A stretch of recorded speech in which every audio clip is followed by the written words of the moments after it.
وأشهد أن لا إله إلا الله وحده لا شريك له شهادة ندخرها ذخيرة ليوم الدين وأشهد أن سيدنا محمدا عبده ورسوله أفضل الأنبياء وسيد المرسلين اللهم صل وسلم وبارك وكرم ومجد وعظم على سيدنا وحبيبنا وشفيعنا وقرة أعيننا ومولانا محمد وعلى آله وصحبه أجمعين ولا حول ولا قوة إلا بالله العلي العظيم أما بعد سبحانك لا علم لنا إلا ما علمتنا إنك أنت العليم الحكيم رب اشرح لي صدري ويسر لي أمري واحلل عقدة من لساني يفقه قولي واهد قلبي وسدد به لساني اللهم أرنا الحق حقا وارزقنا اتباعه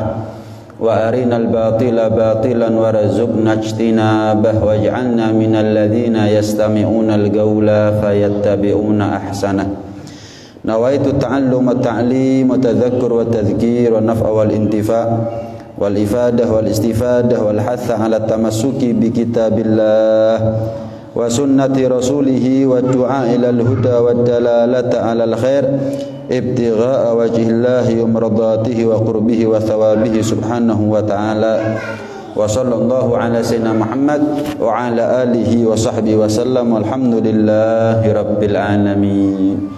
Assalamualaikum warahmatullahi wabarakatuh. Waalaikumsalam warahmatullahi wabarakatuh. Alhamdulillah, tsumma alhamdulillah. Betul-betul kita banyak bersyukur kepada Allah Subhanahu wa taala atas segala limpahan nikmat, anugerah dan karunia yang telah Allah amanatkan, yang telah Allah titipkan kepada kita semuanya. Terutama lebih khususnya adalah nikmat bagaimana apa yang kita minta diijabah akhirnya. Apa yang kita panjatkan dalam doa-doanya kita, wa ballighna Ramadan, ya Allah, sampaikan usia kami ketemu dengan bulan Ramadan, Allah penuhi apa yang kita minta. Maka bagaimana mungkin tidak dikatakan sebagai satu nikmat yang agung kapan kita diberi kesempatan oleh Allah Subhanahu wa taala ketemu Ramadan dalam seumur hidup kita untuk kesekian kalinya. Sementara banyak orang-orang yang kita kenal Ramadan mereka tahun lalu adalah Ramadan terakhirnya.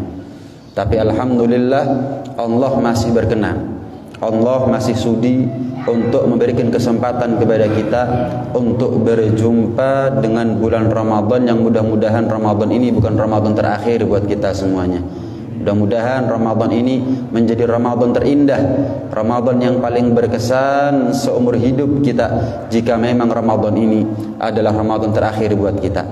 Tidak ada yang tersisa buat kita setelah Allah mengijabah apa yang kita minta kecuali banyak bersyukur kepada Allah. Syukur sarful abdi jami'a ma an'amallahu ta'ala bihi fima khuliqa li ajli. Kapan orang itu dikatakan syukur?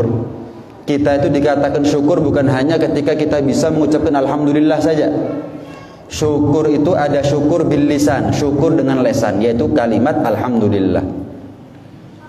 Man an'amallahu alaihi ni'matan faqala alhamdulillah wa qad adda syukraha. Barang siapa seseorang yang telah diberi nikmat oleh Allah Subhanahu wa taala, kemudian dia mensyukurinya dengan kalimat alhamdulillah, segala puji bagi Allah, maka dia telah menunaikan syukurnya, tapi syukur bil lisan. Syukur ada juga syukur bil qalb, syukur dengan menggunakan hati. Syukurnya hati itu adalah ketika kita mengakui bahwa nggak ada nikmat kecuali semuanya dari Allah. Nggak ada nikmat kecuali semuanya dari Allah. Apa yang kita punya yang bukan dari Allah? Semua apa yang kita punya adalah sejatinya hakikatnya miliknya Allah Subhanahu wa taala. Pengakuan semacam ini adalah syukur dengan menggunakan hati. Adapun syukur yang ketiga adalah syukur bil arkan, syukur dengan menggunakan anggota badan. Kapan kita dikatakan bersyukur atas nikmat mata? Kalau kita gunakan untuk taat, baca Quran. Kapan lisan ini dikatakan sebagai nikmat yang berhasil kita syukuri? Jika lisan ini kita gunakan untuk berzikir. Kapan kaki sebagai nikmat berhasil kita syukuri? Kapan kaki kita gunakan untuk melangkah ke masjid dan sholat berjamaah. Begitu juga dengan anggota badan yang lain. Nikmat itu ada dua, ada nikmat zahir, ada nikmat dunia. Nikmat zahir kalau kita syukuri akan menjadi nikmat batin. Lisan kalau kita syukuri dengan berzikir maka akan menjadi nikmat batin. Ala bi dzikrillahi tatmainnul qulub. Berzikir dengan lisan nikmat zahir, tapi faedah keuntungan daripada zikirnya kita adalah ketentraman hati, ketenangan jiwa. Ala bi dzikrillahi tatmainnul qulub. Ada nikmat dunia. Nikmat dunia kapan kita syukuri akan menjadi nikmat akhirat. Contohnya apa? Panjang umur. Umurnya kita itu nikmat dunia. Fisiknya kita itu nikmat dunia. Jasmaninya kita itu nikmat dunia. Nikmat dunia apapun nikmat dunia ada batasnya. Ada akhirnya, ada finishnya. Tapi jika kita gunakan dengan baik, kita manfaatkan dengan baik nikmat dunia itu dengan taat, dengan ibadah, dengan amal soleh, maka kapan kita masuk surga, masuknya kita ke dalam surga nggak ada batasnya. Umurnya kita 70-80 tahun, tapi kapan kita masuk surga bukan hanya 70-80 tahun. Umurnya kita ada batas, tapi manfaat daripada umur itu nggak ada batas. Inilah pentingnya bagaimana kita bersyukur kepada Allah Subhanahu wa taala. Syukur kepada Allah akan membuat nikmat itu awet. Syukur kepada Allah akan membuat nikmat itu ditambah oleh Allah Subhanahu wa taala. Nikmat zahir kapan kita syukuri akan menjadi nikmat batin. Nikmat dunia kapan kita syukuri akan menjadi nikmat akhirat. Hadirin hadirat sekalian mati Allah Subhanahu wa taala. Dalam sebuah hadis qudsinya Allah Subhanahu wa taala berfirman, kullu amal ibni adam lahu illa shauma fa innahu li wa ana ajibi. Setiap amal ibadah, kesolehan anak manusia itu untuk mereka, kecuali puasa. Kalau puasa itu untukku. Salatnya kita untuk kita itu. Hajinya kita, umrohnya kita untuk kita. Bacaan Qur'annya kita untuk kita, sedekahnya kita untuk kita. Tapi kalau puasa untuk Allah. Kenapa? Karena ketika puasa kita mengharamkan apa yang halal, bukan karena siapa-siapa kecuali karena Allah Subhanahu wa taala. Kita haramkan apa yang halal, makan halal kita haramkan demi Allah. Minum halal kita haramkan demi Allah dari subuh sampai maghrib. Hubungan suami istri bahkan itu bisa menjadi sarana ibadah. Dalam rangka kepatuhan kita kepada Allah kita haramkan dari subuh sampai maghrib. Fa innahu li, puasa itu untukku, wa ana ajibi, dan Allah sendiri yang akan memberikan balasan pahala puasa itu kepada kita tanpa perantara malaikat. Allah sendiri yang akan memberikan pahala ganjaran itu secara kontan kepada kita nanti di hari kiamat. Ada banyak pendapat di antara ulama. Apa maksudnya? Bahwa puasa itu untuk Allah. Ketika amal ibadah yang lain untuk manusia, tapi puasa itu untuk Allah dan Allah sendiri yang memberikan balasannya. Apa maksudnya ini? Apa makna yang bisa kita gali dari hadis qudsi ini? Yang pertama, kita ini kapan puasa bisa mengharamkan apa yang halal. Makan, minum, hubungan suami istri halal, kita haramkan, bisa. Maka sudah sepatasnya kita lebih bisa untuk mengharamkan apa yang memang haram. Mengharamkan kemaksiatan. Yang halal aja bisa kita haramkan kok, apalagi yang haram. Karena itu bicara tentang Ramadan itu bukan bicara tentang kita berhenti dari kemaksiatan sementara waktu. Siang-siang Ramadan ada yang ngerasani orang, kayak enak Ramadan poso ngerasani uang. Kalimat ini seolah-olah benar, tapi seolah-olah kita memaknai keharaman daripada ghibah, ngerasani uang itu cuman Ramadan. Kalau nggak Ramadan nggak apa-apa. Kalau Ramadan enak. Ini yang pertama. Kita kapan bisa mengharamkan apa yang halal, kita seharusnya lebih mampu untuk mengharamkan apa yang memang haram. Yang kedua, semua amal ibadah kita itu dicatat sama malaikat. Malaikat semuanya mereka tahu berapa nilai besarnya pahala yang Allah berikan kepada kita kapan kita sholat, kapan kita haji, kapan kita umroh, kapan kita baca Quran, kapan kita i'tikaf di masjid, kapan kita belajar, kapan kita ngajar. Malaikat nyatat. Kecuali pahalanya puasa, malaikat nggak nyatat. Kenapa? Karena pahala itu datangnya dari Allah langsung. Dan gak ada yang tahu, bahkan malaikat pun juga tidak diberitahu oleh Allah Subhanahu wa taala berapa besarnya nilai pahalanya orang yang puasa. Mau puasa sunnah apalagi puasa Ramadan. Malaikat gak nyatet. Karena memang puasa itu syahrus sabr. Ramadan itu bulan sabar. Innama yuwaffas sabiruna ajrahum bighairi hisab. Orang yang sabar pahalanya nggak pakai hitungan. Orang yang sabar pahalanya nggak pakai hitungan. Nggak ada yang tahu berapa nilai besarnya pahalanya kita kapan kita puasa seperti hari ini kecuali hanya Allah. Makanya datangnya itu pahala langsung dari Allah Subhanahu wa taala. Yang ketiga, ulama mengatakan bahwa pahala puasa yang diberikan kontan oleh Allah Subhanahu wa taala kepada kita itu adalah pahala yang tidak bisa dibatalkan oleh tuntutan manusia nanti di hari kiamat. Beda halnya dengan ibadah-ibadah yang lain, pahala-pahala dari ibadah yang lain. Pahala sholatnya kita bisa dituntut sama orang nanti di hari kiamat. Pahala haji umrohnya kita, bacaan Qur'annya kita, apapun kesolehan yang kita lakukan, pahalanya bisa dituntut nanti di hari kiamat. Kecuali pahala puasa. Kalau pahala puasa nggak bisa dituntut oleh manusia yang mungkin sengaja atau tidak kita pernah berbuat salah kepada mereka ketika kita hidup bersama mereka ada di atas dunia. Tapi pertanyaannya adalah sholatnya kita berpahala nggak? Hajinya kita mabrur nggak? Sholatnya kita khusyuk nggak? Zakatnya kita diterima nggak? Bacaan Qur'annya kita tadabbur nggak? Ngajarnya ikhlas nggak? Belajarnya terpaksa atau tulus enggak, dan seterusnya. Ketika kalau seandainya pahala itu ada, berhak kita dapatkan, belum aman masih. Kalaupun pahala dari ibadahnya kita sudah digenggaman, bisa direbut oleh orang lain. Oleh siapa? Orang yang pernah kita zalimi. Kecuali pahala puasa. Makanya orang soleh itu ketika ditanya, kenapa anda kalau tahajud ratusan bahkan ribuan rakaat? Kenapa anda kalau khatam Quran sehari sekian kali? Seperti Al-Imam Syafi'i kalau Ramadan khatam Qurannya 2 kali sehari. Nggak selesai Ramadan kecuali 60 kali khatam Quran. Al-Imam Abu Hanifah, Nu'man bin Thabit, beliau khatam Quran kalau Ramadan 4 kali dalam sehari. Pagi, siang, sore, malam. Imam Malik bin Anas kalau sudah Ramadan ninggalkan wiridnya. Fokus untuk Qurannya. Wirid istighfar sekian ribu kali tinggal ganti dengan Quran. Sholawat sekian ribu kali tinggal ganti Al-Quran. Imam Ghazali juga begitu. Kalau kita kan nggak nunggu Ramadan ninggalkan wirid. Bahkan Ramadan pun masih belum khatam Qurannya. Tinggal semuanya. Apa perlunya mereka ibadah begitu ngoyo versinya kita, begitu ngotot?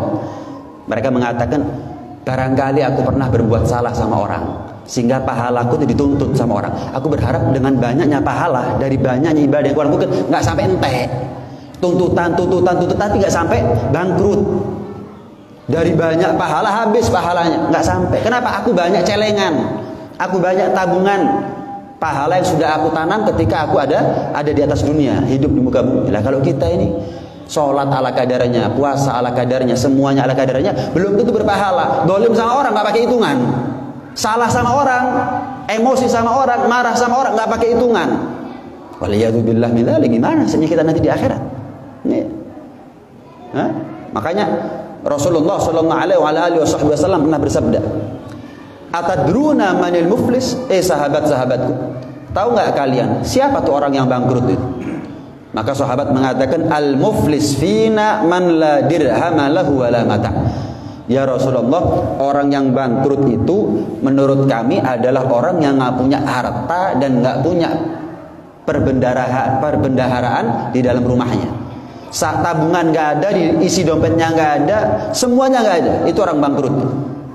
Nggak punya harta, nggak punya dunia, itu orang bangkrut ya Rasulullah.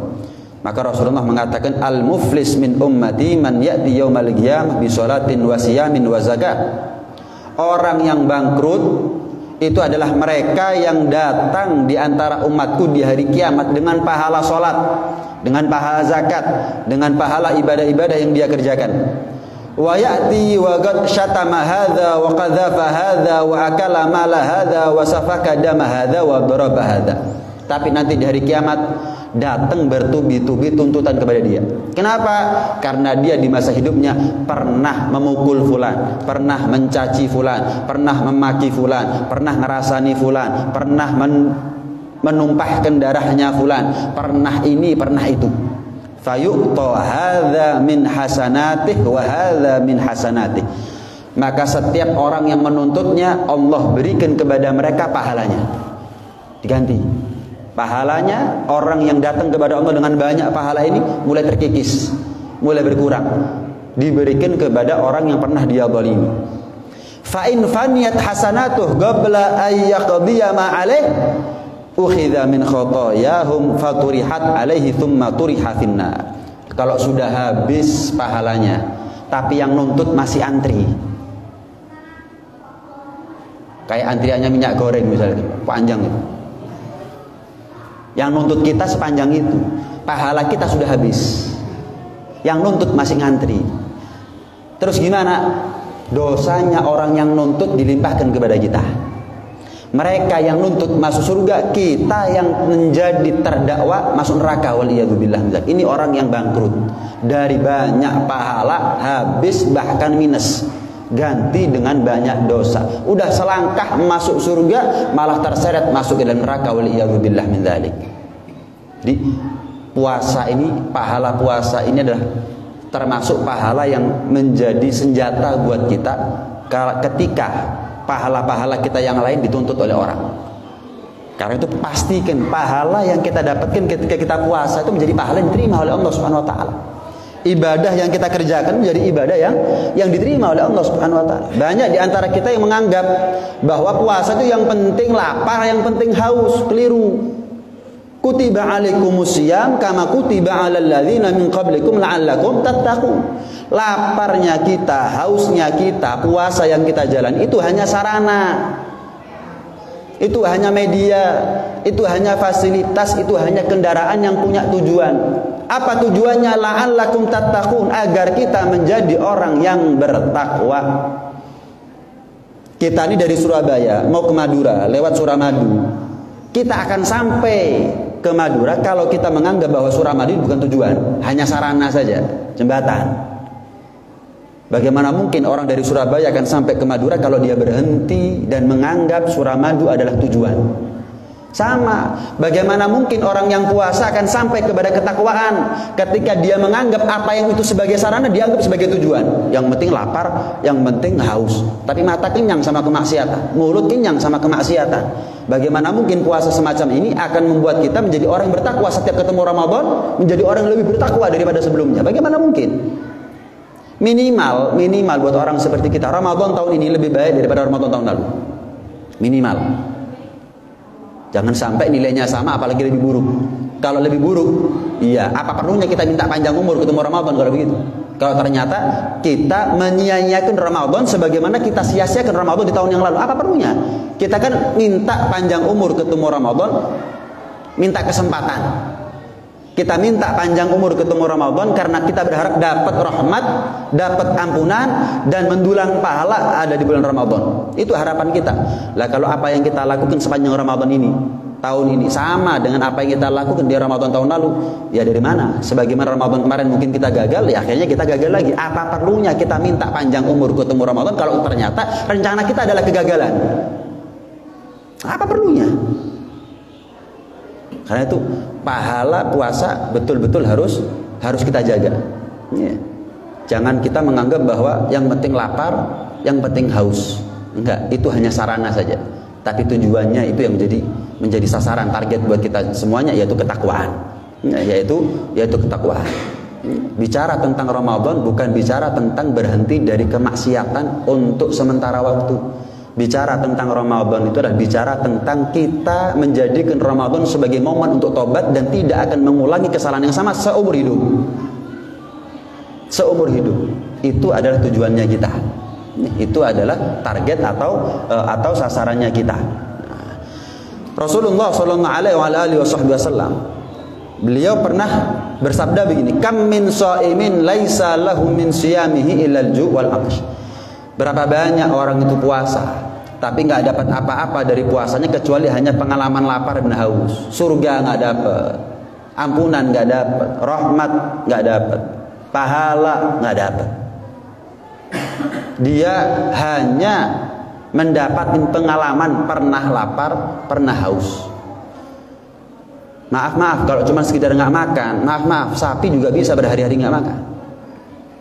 Kalau cuma menahan haus, maaf onta di gurun pasir berhari-hari nggak minum juga bisa itu. Maka bagaimana mungkin nggak makannya mereka sama kita hasilnya sama, nggak minumnya mereka dengan kita sebagai manusia sama, lapar dan hausnya binatang dengan lapar dan hausnya manusia sama, nggak mungkin. La'allakum tattaqun. Jadikan betul momen Ramadan adalah momen untuk kita menambah ketakwaan kepada Allah Subhanahu wa taala. Jangan dianggap Ramadan itu yang penting khatam Quran sekian kali, tarawih witir nggak pernah bolong, puasa setiap hari, iktikaf, dapat Lailatul Qadar. Ya, itu penting. Tapi ada yang lebih penting daripada itu semuanya. Apa? Menjauh dari kemaksiatan.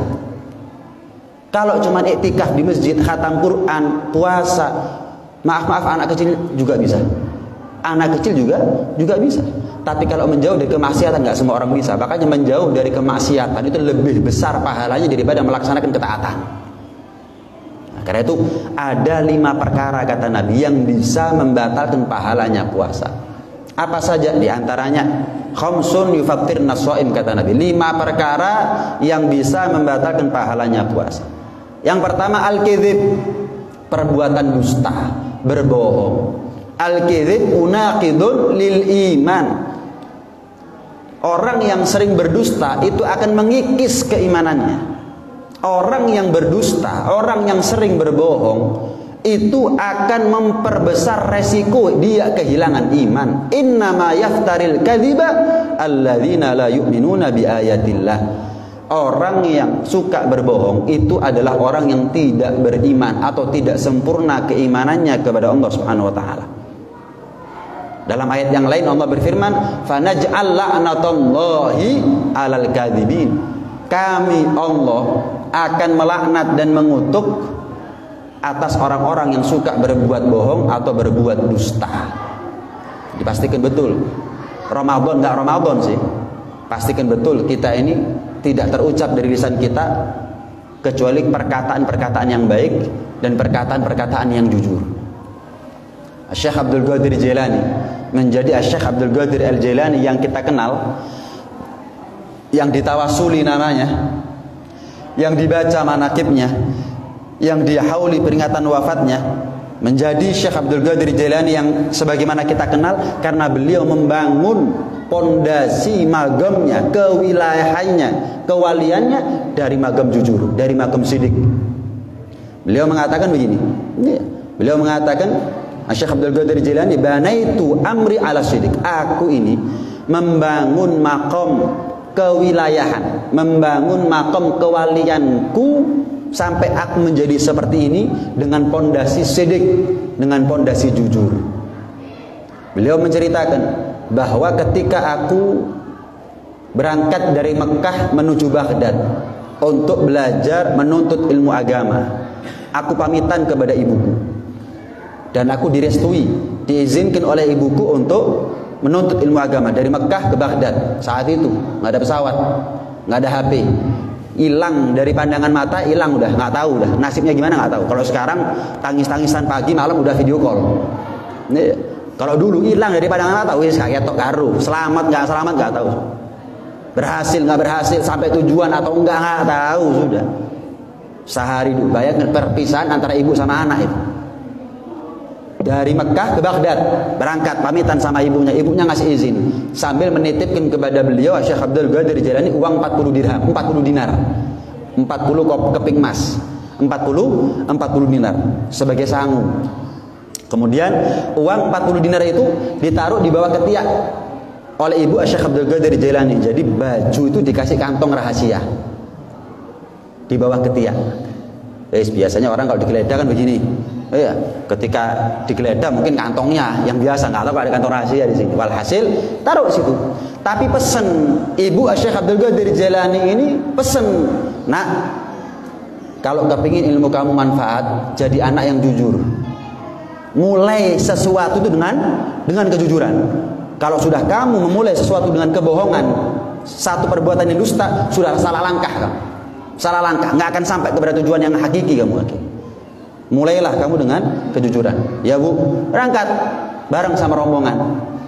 Ketika di tengah jalan satu gurun pasir ada begal, ada perampok. Satu persatu rombongan beliau dirampas hartanya. Sampailah kepada beliau. Syekh Abdul Qadir Jilani masih usia kecil saat itu. Usia 10 tahun kurang lebih. Ditanya sama perampok tadi itu, mau kemana? Mau ke Baghdad. Dari mana? Dari Mekah. Oh, digeledah kok nggak ada duit iblas. Dari Mekah ke Baghdad, nggak sanggup kamu ini. Sanggup. Mana saya geledah nggak ada? Ini. Dibawa ke tiang. Dibuka, ada 40 dinar, 40 keping emas. Bingung yang ngerampok ini. Lah kok jujur? Oh, disingkit nabi ibu kok malah ngaku. Heran. Dibawa ke bosnya. Bos, ini anak lucu, Bos.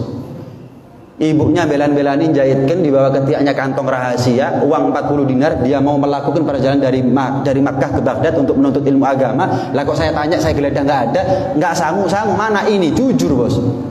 Yang lain anak buahnya ngaku, ketawa semuanya atas pengakuan Syekh Abdul Qadir Jilani masih usia kecil tadi. Bosnya tanya, lah iyo, lah kok kamu ngaku? Lah gimana? Saya ini diwasiati, diamanati sama ibu, saya nggak berani ngelanggar daripada perintahnya ibu. Apa perintahnya? Abdul Qadir, mulai urusan kamu dengan kejujuran. Kalau kamu bohong, kamu sudah salah langkah, nggak akan manfaat ilmunya kamu. Aku nggak berani ngelanggar daripada wasiatnya ibuku. Si bos itu untuk mikir, lah iya, anak kecil nggak berani ngelanggar perintah orang tuanya. Lah saya ini makhluk yang dewasa, kok ngelanggar peraturannya Allah Subhanahu Wa Taala. Saya melakukan ini semuanya karena saya nggak yakin sama rezekinya Allah Subhanahu Wa Taala. Wis tobat. Bosnya tobat. Merintah semua anak buahnya untuk mengembalikan harta yang sudah terlanjur dirampok, diambil, dikembalikan kepada yang punya. Dikembalikan satu-satu. Sampai anak buahnya mengatakan, kamu bosnya kami dalam kemaksiatan, kamu juga bosnya kami dalam tobatnya kami. Magam daripada kejujuran Syekh Abdul Qadir Jilani. Dalam satu riwayat antara 70 sampai 80 orang semuanya tobat saat itu di hadapan Syekh Abdul Qadir Jilani yang usianya masih belia. Kenapa? Jujur itu adalah skill yang tidak bisa dibeli, skill yang nggak bisa dipelajari. Kita nih nggak bisa apa-apa, kepingin melamar kerja, pokok modalnya jujur, wes gampang. Diajari gampang, tapi kalau doyan goro diajari jujur soro. Maaf, orang bodoh diajari pinter gampang. Lamar di toko parfum, nggak ngerti parfum, diajari ini parfum, baunya ini, namanya ini, harganya sekian, gampang. Tapi kalau sudah kebiasaan maling diajari jujur, berat. Jadi kita ini nggak bisa apa-apa, pokoknya jujur, aman sudah, aman. Al-Imam Al-Bukhari itu nyari hadis keliling.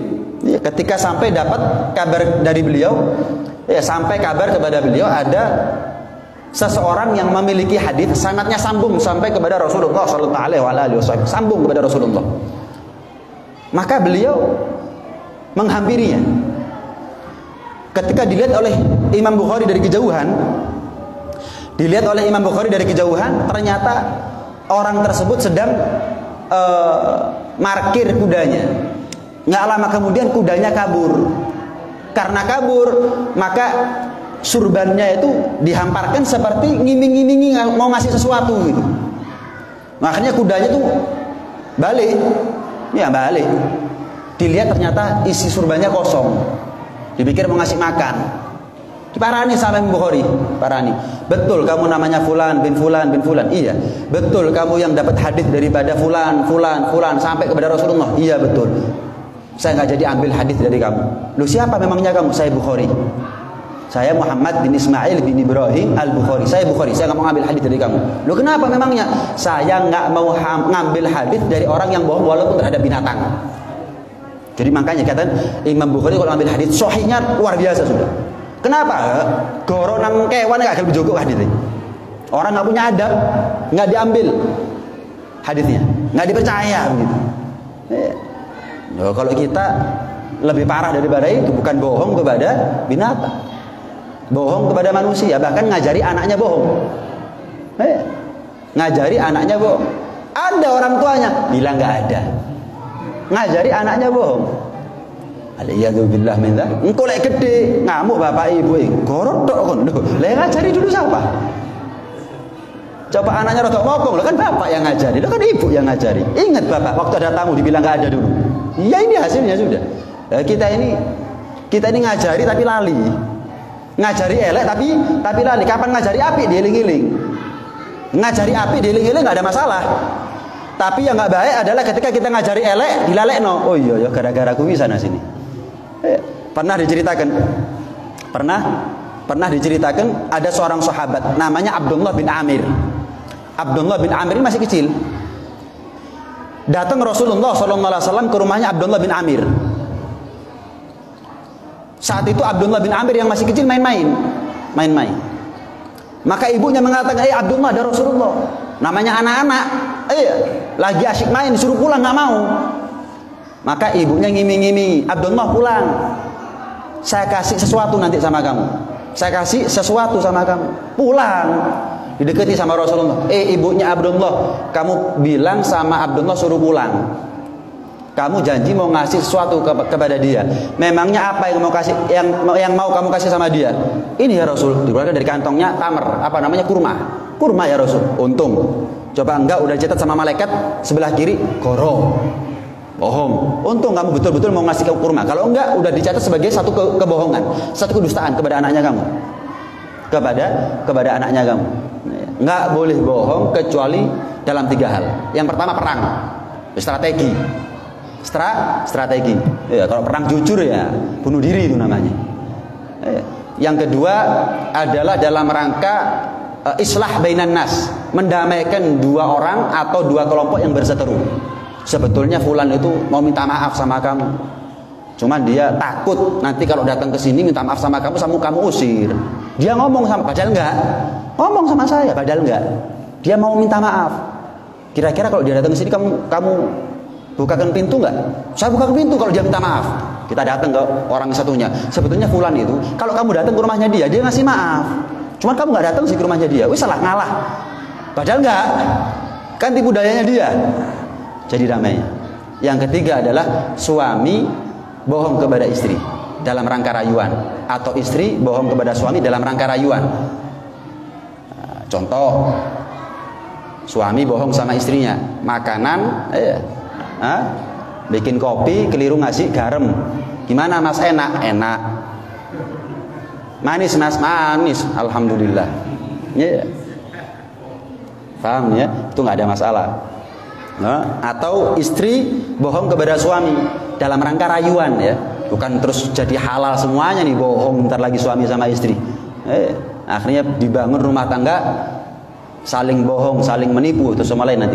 Waliyadzubillah min dzalik. Itu yang pertama. Yang kedua, perkara yang bisa membatalkan pahala puasa adalah ghibah, rasan-rasan. Paling abot ini. Paling berat. Pernah di zaman Rasulullah SAW, ketika ngumpul seperti ini, tahu-tahu ada bau yang nggak enak, gitu. Bau yang menyengat, nggak enak baunya. Sahabat heran, bau apa ini? Rasulullah tanya, tahu nggak kalian ini baunya apa? Nggak tahu ya Rasul. Ini baunya mulut orang yang doyan rasan-rasan. Ini ababnya bau nafasnya orang yang doyan rasan-rasan. Menyengat saat itu. Pertanyaannya, kita ini doyan rasan-rasan semuanya, kok nggak mampu? Saya kasih gambaran. Kakean ya, ngapal sampean ya. Saya kasih tahu, kan ada tempat pembuangan sampah. Kita orang nggak tinggal di situ. Kalau makan di dekat tempat pembuangan sampah, kolu kira-kira? Nggak kolu, tapi buat tetangganya tempat pembuangan sampah, kolu aja mana? Kenapa bendino bisa? Kita tidur di rumah bersebelahan dengan rel kereta api, wah gak iso turu. Tapi orang yang asli di situ bisa tidur dia. Ya begitulah kita. Ngapal sudah, jadi nggak tercium, ada sebetulnya, cuma nggak tercium lagi. Berbohong membatalkan pahalanya puasa. Kerja tapi nggak dapat bayaran, puasa tapi nggak dapat ganjaran. Ngerasani orang juga begitu. Pernah seorang yang soleh sakit, datang satu dokter. nggak sembuh. Datang dokter kedua, sembuh. Tamu berdatangan kepada dia. Gimana dokter Fulan? Dokter A, gimana dokter B? Seandainya aku nggak khawatir ngerasain, aku bilang dokter Fulan itu lebih baik daripada dokter yang Fulan. Misal ada orang sakit, datang dokter A, nggak sembuh. Datang dokter B, sembuh. Ada tamu datang, nggak tahu dia sembuh ini gara-gara dokter A atau dokter B. Ditanya, kamu sembuh gara-gara dokter yang mana? Kalau aku nggak takut itu dianggap ngerasani, aku sebut namanya. Pokoknya di antara A dan B ini ada yang lebih pinter. Cuma aku nggak berani sebut namanya. Kalau kita balik-balik, ento sih. Wiki baru dokter temenan nih. Itu sudah. Nggak sadar kita itu ngerasani itu namanya. Lu kan kenyataan, justru itu kenyataan namanya ngerasani. Kalau nggak nyataan itu namanya fitnah. Lebih parah lagi. Justru itu namanya ngerasani. Orang doyan rasan-rasan itu mentalnya mental kecoa. Kenapa? Masuk tempat bersih yang dicari tempat yang kotor. Mentalnya mental tikus. Kenapa? Masuk istana yang dicari got. Mentalnya mental laler. Badan kita sehat, ada borok sedikit aja, laler hinggapnya kemana? Ke borok, bukan ke yang sehat. Orang doyan rasan-rasan pasti secara umum karena sebab dia gagal menilai kebaikan orang, tapi selalu detail terhadap kesalahannya orang. Secara umum begitu. Kita ini sama orang melek sama salahnya, tapi merem sama baiknya.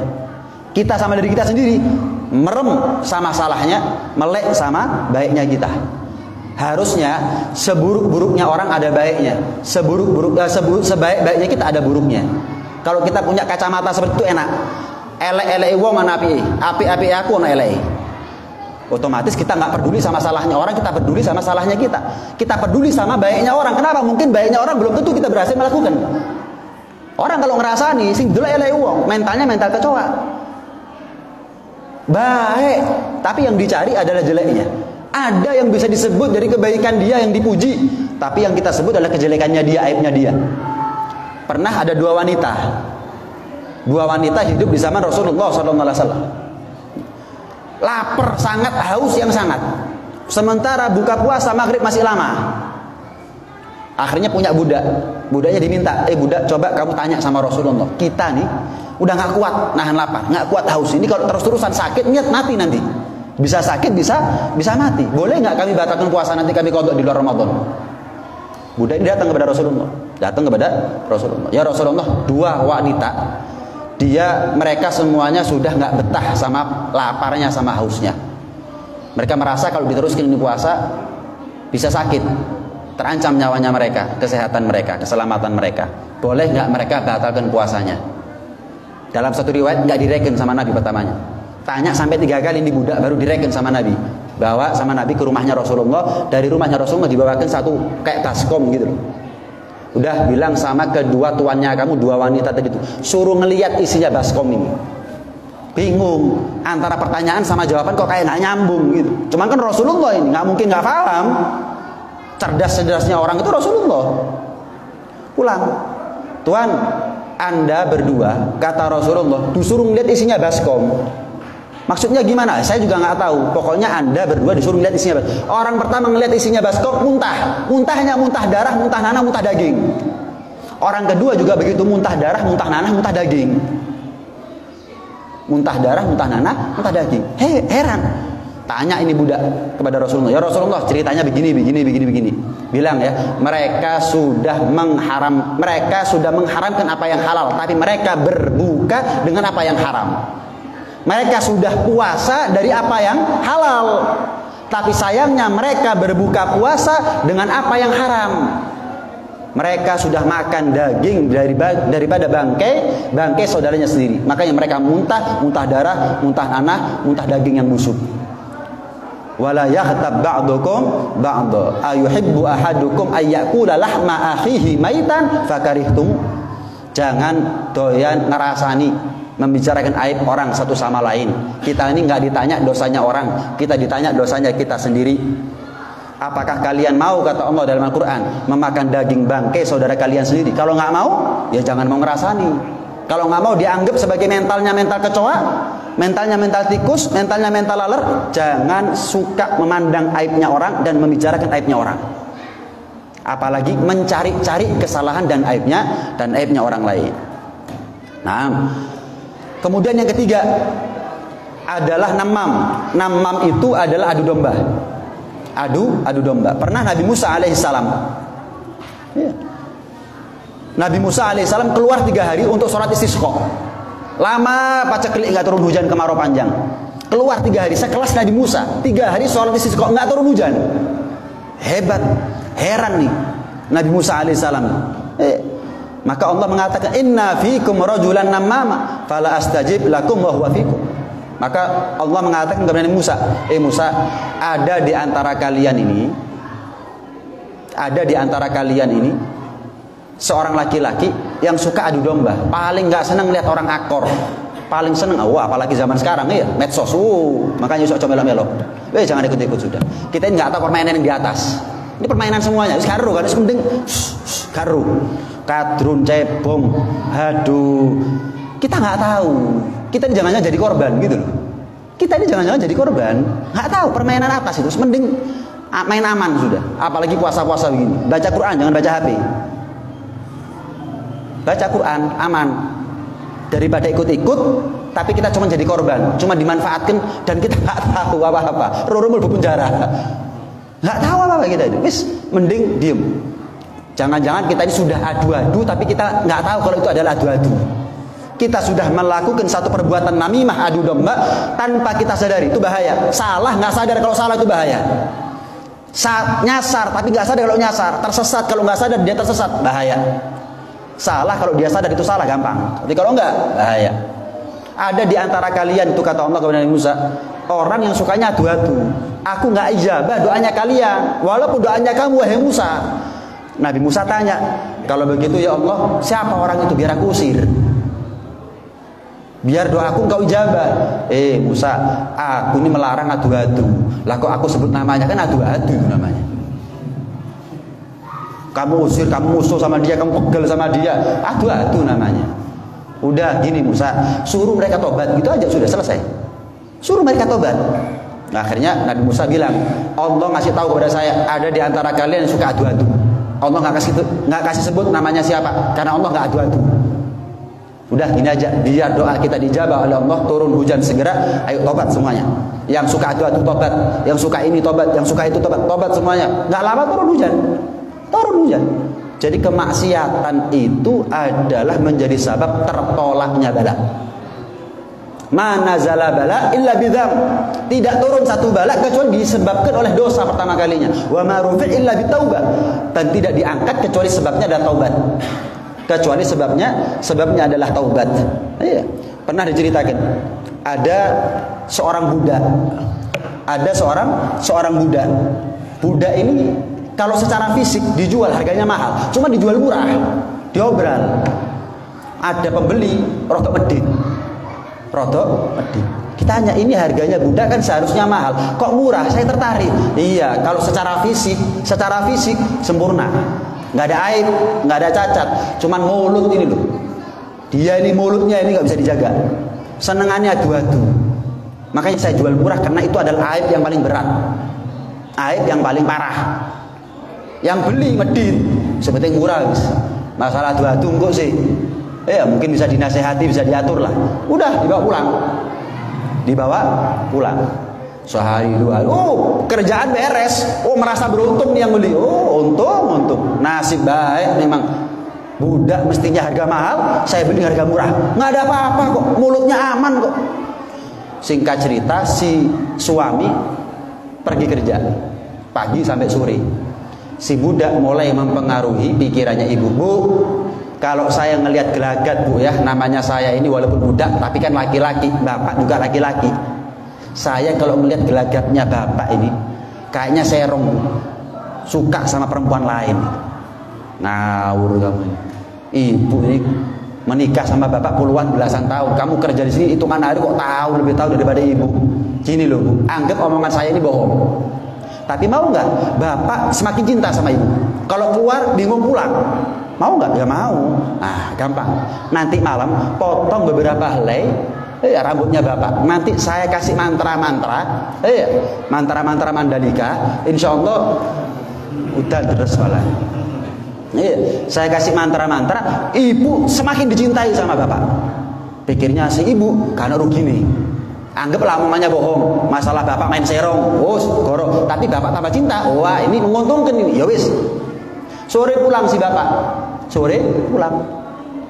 Kata si budak, "Pak, berani-beraninya ibu masukkan laki-laki yang saya nggak kenal siapa ke kamar lagi. Kamu ini siapa? Jangan ngawur kalau ngomong." "Enggak, Pak. Saya ini sayang sama bapak, perhatian sama laki. Saya tahu gimana perasaannya laki-laki dikhianati. Malah saya dengar ibu udah rencana membunuh bapak. Warisannya diambil, mau kawin lagi sama itu laki-laki.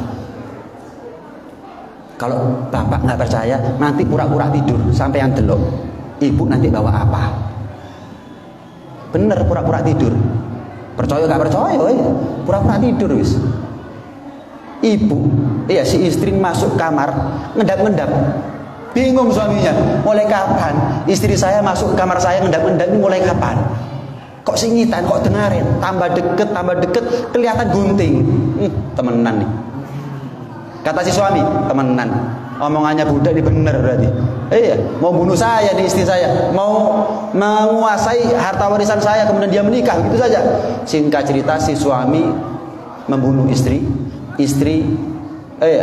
suami kemudian dibunuh oleh keluarganya istri sampai 2 keluarga perang gara-gara omongan yang nggak benar, gara-gara adu domba. Yang keempat, saya tambahi sedikit, yang keempat adalah memandang dengan pandangan yang haram. Man nadhara ila muharramin mala Allahu ainah min jamri jahannam yaumil qiyamah. Barang siapa memandang pandangan yang haram, maka nanti di hari kiamat matanya akan dijejeli dengan batu jahanam. Waliyadzubillah min dzalik. Kepelitian rokok itu loh kita ini, ya Allah, kepelitian rokok, kepelitian. Bukan kecunyu. Kepelitian. Enggak kuat. Dijejeli matanya kita dengan batu jahanam. Gimana kira-kira? Makanya kalau sudah mau buka puasa ini, jangan ngabuburit, bis. Uang kita belum keluar dari kantong, belum jajan, mata kita sudah jajan duluan. Perutnya kita belum buka, matanya kita sudah buka duluan. Wis, kita ini tahu keadaan sekitar dan kita sadar siapa kita. Keadaan sekitar kita bukan orang yang nutup aurat. Sadar sama keadaan kita. Gimana kalau kita ngelihat yang buat kita itu menarik, apakah kita punya mental untuk noleh? Astagfirullahaladzim. Punya mental? Enggak kan? Nah, makanya kalau sudah Ramadan begini, paling enak kalau nggak ada hajat keluar, diam di rumah. Beb mau jajan, wis Gojek, mari, aman. Daripada dari sini ke pasar takjil, anggap 100 meter. Lah 100 meter ini puluhan wanita yang kita lihat, atau puluhan laki-laki yang dilihat oleh wanita. Wis batal suul khotimah puasanya kita. Menjelang maghrib malah batal. Ya, menjelang maghrib malah batal. Nah, diceritakan Nabi Isa alaihissalam pernah terjadi paceklik, minta turun hujan. Ya. Tapi nggak turun hujan. Maka Nabi Isa mengatakan apa? Siapa di antara kalian pernah berbuat dosa dan belum tobat, pulang. Pulang semuanya. Sisa satu orang selain Nabi Isa. Nabi Isa tanya, kamu gak pernah berbuat dosa? Pernah. Kan saya suruh pulang, tapi saya sudah tobat. Apa dosanya kamu? Ngelihat auratnya perempuan, kemudian saya cungkil matanya saya. Umat terdahulu, umat Bani Israil itu kapan tobat? Misalkan matanya masih harus dicungkil, nggak bisa tobat, istighfar tok nggak iso, nggak bisa. Umat terdahulu itu kalau kafir harus bunuh diri, murtad mau balik agama Islam harus bunuh diri. Faqtulu anfusakum dzalikum khairul lakum inda bariikum fataba alaikum innahu huwat tawwabur rahim. Itu umat terdahulu begitu. Jadi maksiat tangannya potong, maksiat kakinya potong, begitu dulu. Matanya potong, lidahnya potong. Umat terdahulu begitu, maka syariatnya berat. Kita enggak istighfar, tobat. Apa kata Nabi Isa? Ya sudah, kalau begitu nggak perlu saya yang minta turun hujan, kamu aja cukup. Udah minta sama Allah turun hujan. Turun hujan. Kata Al-Imam Al-Haddad, siapa orang yang nggak bisa jaga matanya, nggak bisa jaga kemaluannya? Orang kalau bisa jaga mata, nggak bisa jaga kemaluan. Kalau yang sedikit aja dia nggak bisa, apalagi yang banyak. Kalau disogok 10 juta dia nerima, apalagi disogok 100 juta.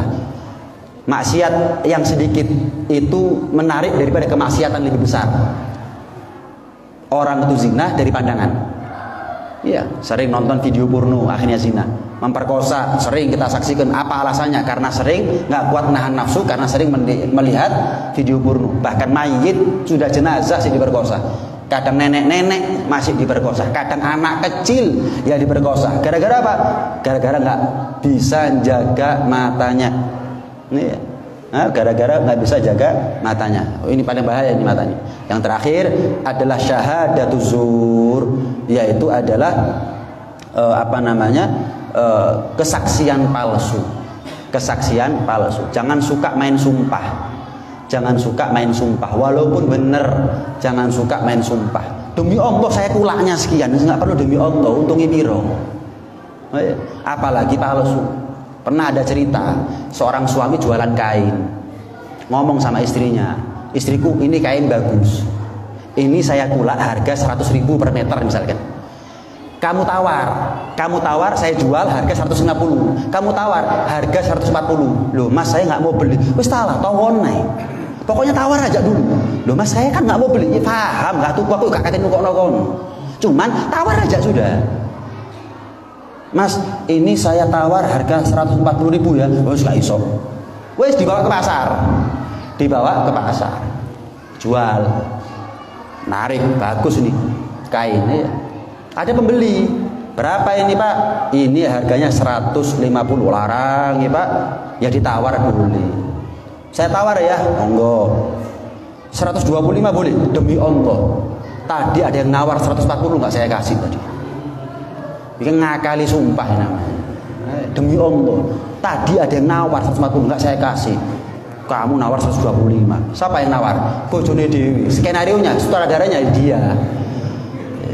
Biar halal sumpahnya. Imam Syafi'i itu pernah mengatakan, demi Allah seumur hidup aku nggak pernah sumpah walaupun benar.